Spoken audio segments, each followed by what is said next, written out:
Dari kecil, banyak dari kita sudah terbiasa mendengar kalimat ini. Udah sholat belum?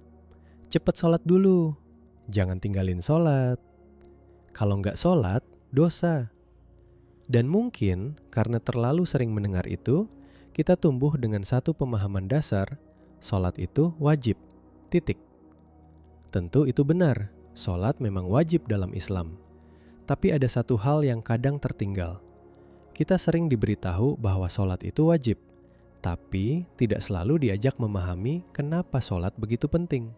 Selamat datang di Sedang Belajar, tempat kita mencoba memahami Islam pelan-pelan dari keresahan yang dekat dengan hidup sehari-hari. Saya bukan ustadz, saya juga bukan orang yang sudah selesai dalam memahami agama. Saya juga masih belajar, masih sering bingung, masih banyak kurangnya. Jadi video ini bukan nasihat dari orang yang sudah sempurna sholatnya. Justru sebaliknya, ini lebih seperti catatan belajar dari seseorang yang sedang mencoba memahami ulang. Sebenarnya, sholat itu apa? Kenapa Allah meminta kita melakukannya?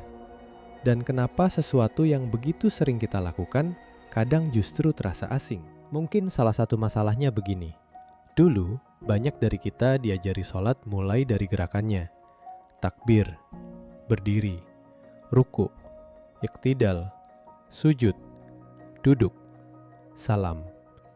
Lalu diajari bacaannya, Al-Fatihah, surat pendek, doa-doa.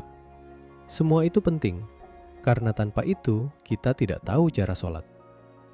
Tapi kadang setelah tahu caranya, kita tidak lanjut bertanya, sebenarnya apa yang sedang saya lakukan? Salah satu ayat yang membuat saya berhenti cukup lama adalah Quran Surat Taha ayat 14. Di sana Allah berfirman kepada Nabi Musa, sesungguhnya, aku ini adalah Allah.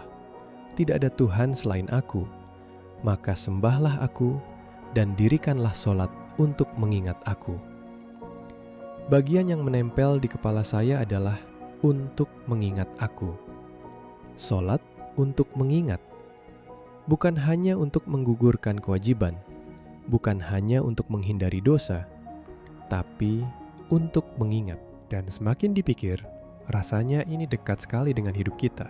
Karena manusia itu gampang lupa. Bukan cuma lupa jadwal, bukan cuma lupa taruh kunci, tapi lupa hal-hal yang lebih dalam. Pagi bangun, langsung cek HP. Belum benar-benar sadar, sudah baca chat kerjaan. Siang dikejar deadline. Sore capek, malam masih mikirin besok. Hari berganti, minggu berganti, bulan berganti. Lalu tiba-tiba kita merasa jauh. Jauh dari tenang, jauh dari diri sendiri, jauh dari Allah. Dan mungkin disitulah sholat hadir. Bukan sebagai gangguan di tengah kesibukan, tapi sebagai jeda, sebagai pengingat, sebagai momen kecil yang seolah berkata, berhenti dulu, tarik napas dulu, ingat lagi. Dulu mungkin kita bertanya, kenapa sih harus sholat 5 kali sehari? Tapi sekarang mungkin pertanyaannya bisa digeser sedikit. Kalau tidak ada sholat, kapan saya benar-benar berhenti? Kapan saya berhenti dari mengejar? Kapan saya berhenti dari membandingkan hidup? Kapan saya berhenti dari pura-pura kuat? Kapan saya berhenti dari merasa semuanya harus saya kontrol? Kapan saya punya waktu untuk mengakui bahwa saya lelah? Mungkin sholat bukan cuma tentang kita datang kepada Allah saat sudah kuat. Mungkin sholat juga tentang datang ketika kita sedang berantakan. Dan ini penting, karena kadang kita menunggu merasa siap dulu untuk sholat dengan baik. Menunggu khusyuk dulu. Menunggu hati bersih dulu. Menunggu hidup benar dulu. Padahal mungkin justru sholat adalah tempat kita belajar menjadi lebih baik. Bukan tempat untuk membuktikan bahwa kita sudah baik. Kita tidak langsung khusyuk, kita belajar khusyuk. Kita tidak langsung hadir, kita belajar hadir. Kita tidak langsung berubah, kita belajar berubah. Pelan-pelan. Lalu ada ayat lain yang sering kita dengar, Quran Surat Al-Ankabut ayat 45. Di sana disebutkan bahwa sholat mencegah dari perbuatan keji dan mungkar.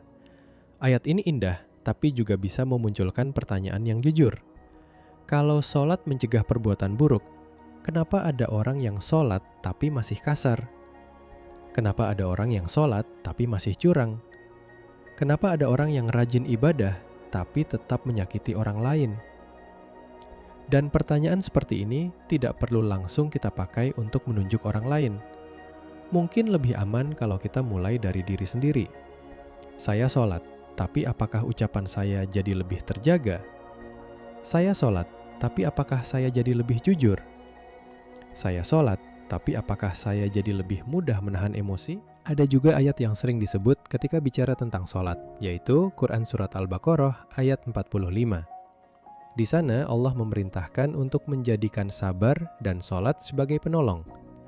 Ini menarik, karena seringkali kita melihat sholat sebagai sesuatu yang butuh energi. Kita merasa, nanti dulu lagi capek, nanti dulu lagi banyak kerjaan, nanti dulu lagi nggak fokus, nanti dulu hati lagi nggak enak. Padahal dari ayat ini, sholat justru disebut sebagai penolong. Artinya, sholat bukan hanya sesuatu yang kita kerjakan ketika hidup sedang lapang. Sholat juga tempat kita membawa sempitnya hidup. Jadi, kalau kita kembali ke pertanyaan awal, kenapa kita sholat? Jawaban paling dasarnya memang karena Allah memerintahkannya. Karena sholat adalah kewajiban. Karena sholat adalah bagian utama dari Islam. Tapi mungkin untuk hati yang sedang mencari, kita juga perlu melihat lapisan berikutnya. Kita sholat karena kita mudah lupa. Kita sholat karena hidup terlalu ramai. Kita sholat karena hati bisa kering. Kita sholat karena kita butuh jeda. Kita sholat karena kita butuh ditarik kembali sebelum terlalu jauh terseret. Kita sholat karena kadang kita tidak tahu harus pulang kemana, dan Allah membuka pintu itu berkali-kali dalam sehari. Saya ingin menutup video ini dengan satu pertanyaan. Waktu kecil, kamu lebih sering mengenal sholat sebagai apa? Sebagai kewajiban? Sebagai ancaman dosa? Sebagai kebiasaan keluarga? Atau pernah ada yang menjelaskan maknanya dengan cara yang membuat kamu merasa dekat? Tulis di komentar, bukan untuk saling menilai, tapi mungkin dari cerita masing-masing, kita bisa belajar bahwa banyak orang sebenarnya tidak sedang menolak sholat. Mereka hanya sedang mencari jalan untuk memahaminya kembali. Dan saya juga masih belajar. Kalau ada bagian yang perlu dikoreksi, semoga bisa disampaikan dengan baik. Karena di sini, kita bukan sedang merasa paling tahu. Kita sedang belajar memahami Islam pelan-pelan. Terima kasih sudah hadir di video pertama Sedang Belajar.